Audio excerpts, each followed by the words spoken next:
Hey, listen here. How y'all doing? It's the 12th, I believe it is, right?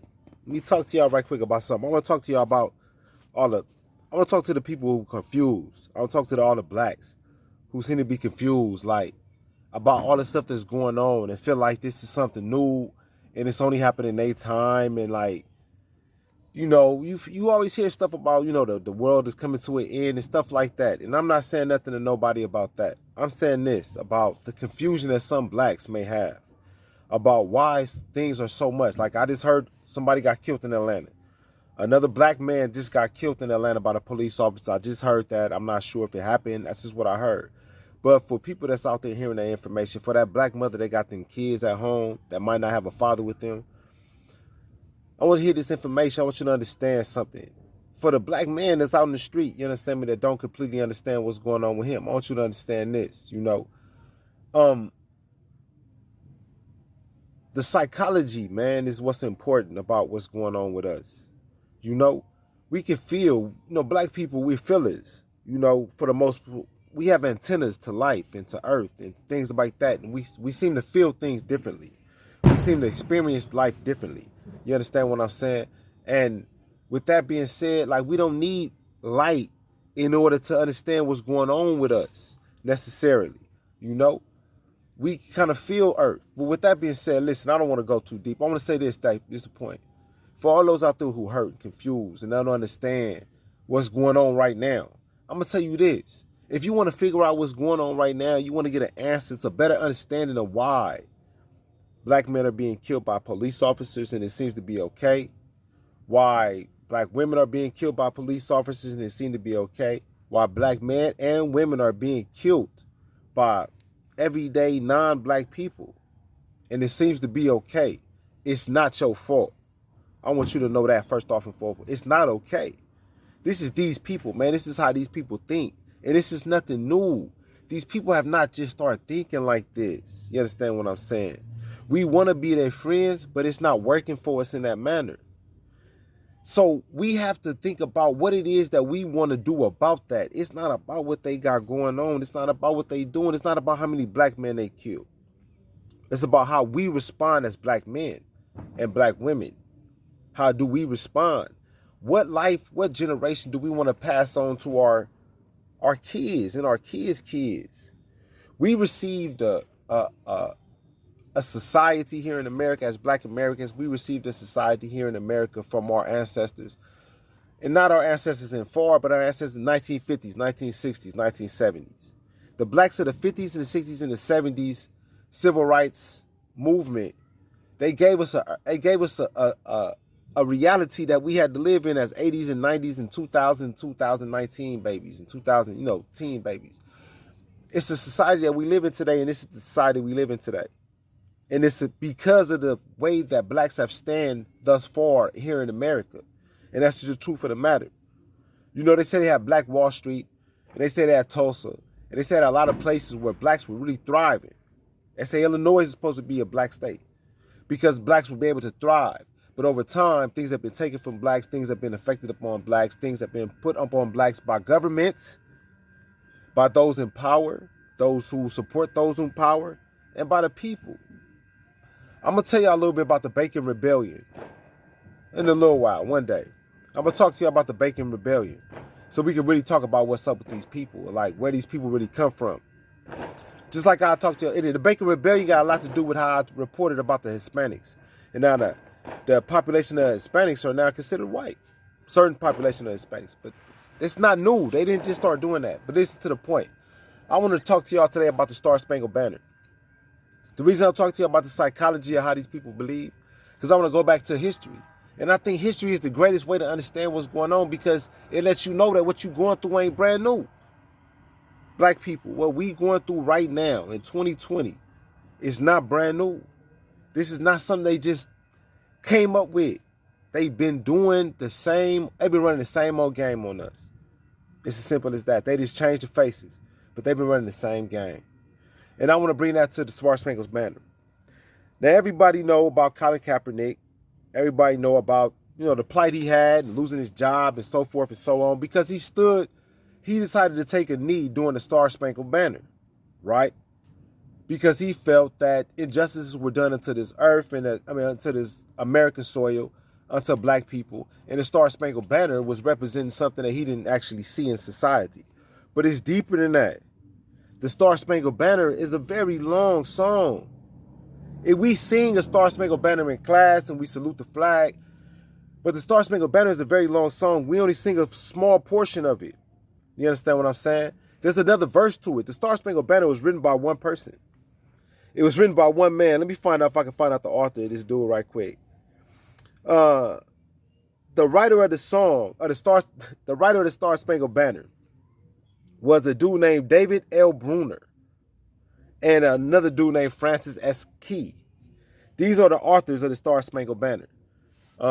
I'll find out when they wrote the Star Spangled Banner and all that. All that shit is irrelevant, man. It's irrelevant when. That's my point. It's irrelevant when. The point is the psychology of the people who are writing this shit and the psychology of the people over time. These were Europeans who wrote this shit. The Star Spangled Banner was written up under... The British had decided to take America back. The British and the English started America. The Spaniards and the Dutch helped the British and the English start America. And then with America being started and began, the British and the English taxed America from the beginning because that's their land. So they taxed the American people. And so after a while, the American people started hustling and got their own money. Then they said, listen, we don't want y'all taxation no more because we don't think y'all need y'all. We think we do this shit on our own. The British said, fuck y'all. They wanted to go to war. So therefore, we had a war. It was the American Revolution. After the American Revolution, Americans found out they had a little power. And they were able to defeat the British. So forth, so much. To a certain extent, they was able to hold the British off to the point where the British didn't want to continue to fight in that manner. So the British backed off. But during this time, the British decided, listen, the first hustle of the American government, the first hustle before America was continued, the first hustle of the Northern Americas was molasses. Molasses was made to make alcohol. That's why alcohol is so big in our Americas. Because molasses was made to make alcohol with Caribbean states. You know, if I made a post earlier about how a lot of the Dominicans and other people, they consider themselves not blacks. The reason why they were sent to these islands and not sent to America is because there was slavery going on because sugar cane. Sugar cane was produced in these islands, obviously because of the climate, and sugar cane was produced rapidly. And with sugar cane, they produced molasses. Molasses produced alcohol.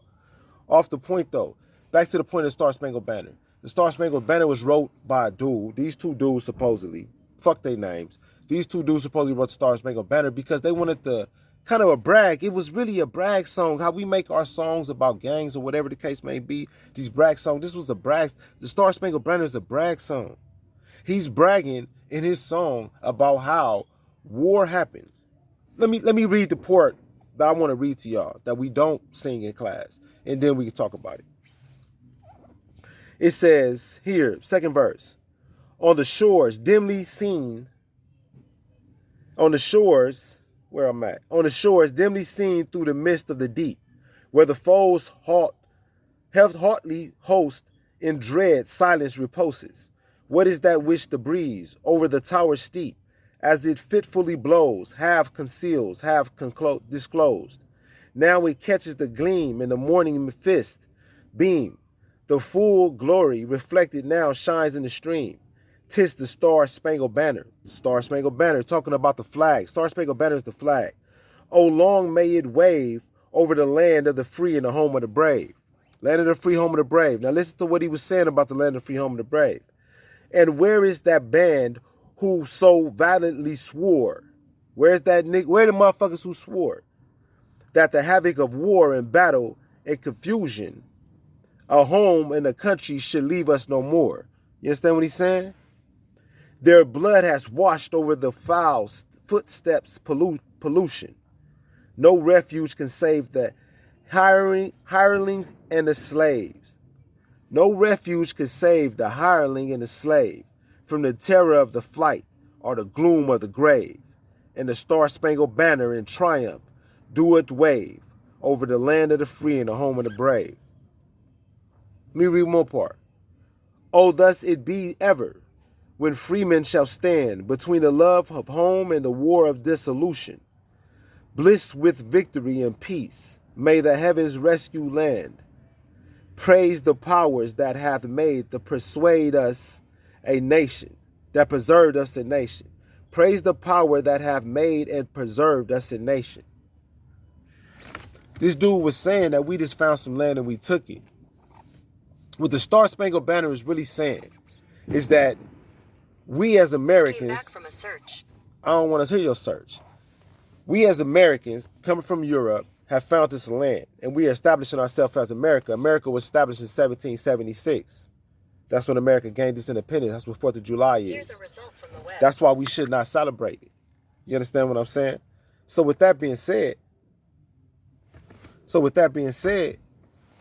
they gained their independence, and they bragged to the British and to the English about their independence, saying with the Star Spangled Banner. The Star Spangled Banner is a sniff of the nose. It's a brag. It's a diss song. That's all it is, man. The Star Spangled Banner is a diss song. So when we stand up in class, when you have your students stand up in class, your child stand up in class and put their hand over their heart and wave flags to that flag and sing the Star Spangled Banner, they're singing all these words that this man who wrote it, this Key dude and whoever this other dude was, this Bruner dude that wrote it, they wrote a diss song to Britain and England about how they went to war. Because Britain said, y'all don't want to go to war with us. America said, so what? We do.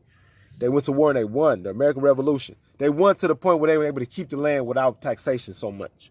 They came to a resolution. Britain is still very much a part of America. They still get taxes from America. But they came to a resolution. They was able to hold Britain off and keep this from being New York or New England, like how most of the Northeast is considered. You understand what I'm saying? Or named after European states. But anyway, man, this is what I'm saying though. All this to say, black people. These people didn't just start thinking about this like this. They didn't start thinking about us like this yesterday. This dude with this police officer, whoever the fuck his name was, whatever police officer that kills a black person, whatever citizen that is non-black that kills a black person, they have an agenda. Black on black crime can be talked about when we talk about it. Then they could talk about white on white crime. Then they could talk about Mexican on Mexican crime. And they could talk about Honduras on Honduras crime and whoever the fuck else. Because if there's such thing as black on black crime, you better make sure everybody else is accountable for their crimes upon themselves. Because per statistics, most populations commit crimes amongst themselves. Obviously, if most people hang around their own people, they're going to do whatever good they're going to do to their people. And they're going to do whatever bad to their people. I don't give a fuck if they black or if they white. I don't give a fuck if they Honduras, from a foreign country, or if they're from America. It's the truth, man. Stop letting these people narrate your truths. This Star Spangled Banner, it's a telltale, man. I give plenty of history, man. I got the June. Look, it's a telltale. Pay attention to what the fuck went on so you can understand what's going on. If you understand what went on, then you can understand better what's going on, and then you can deal with it. So therefore, tomorrow we won't have this shit keep going on to our kids, to our children. Let us, black people, black Americans, in 2020, I say let us not pass on the same existence, the same racism, the same bigotry, the same discrimination. Let us not pass that shit on to our kids, man. We can deal with whatever problems in place we have amongst ourselves when we're able to establish our own. But as long as we up under some oppressors, some other people who have an agenda that is not in the benefit of us, there will be no success amongst us. Division amongst us can only extend our plight, man. It's only extending our bondage. It's all it's doing. When you say fuck you, every time you say fuck your baby daddy, every time you say fuck your baby mama, you just helping them keep their foot on our neck. Every time you said fuck your baby daddy, you helped kill George Floyd. It's true. I have done things that against my race that have helped continue their oppression of us. So I contribute to George Floyd's death by doing anything negative that I ever did toward a black man or woman. I tell the truth, shame the devil. We all must do that. But we got to get them out of our conversation first. Because the Star Spangled Banner, the Constitution, the death of George Floyd, the death of Breonna, the death of so many, man. I can't even name all the black people they kill. They kill them every day. They killing us every day, man. They killed us every day. I can't name all the people they killing. So we got to stop somewhere. So we stop by making them stop. Protest, get money, build businesses, raise your children, breed your children to understand and love themselves. Love yourself. Mayhem Social Media Coalition. On this blackout, Black speak, black thought, black action. Because we matter. Period. Let's help make America great by making us great. Thank you.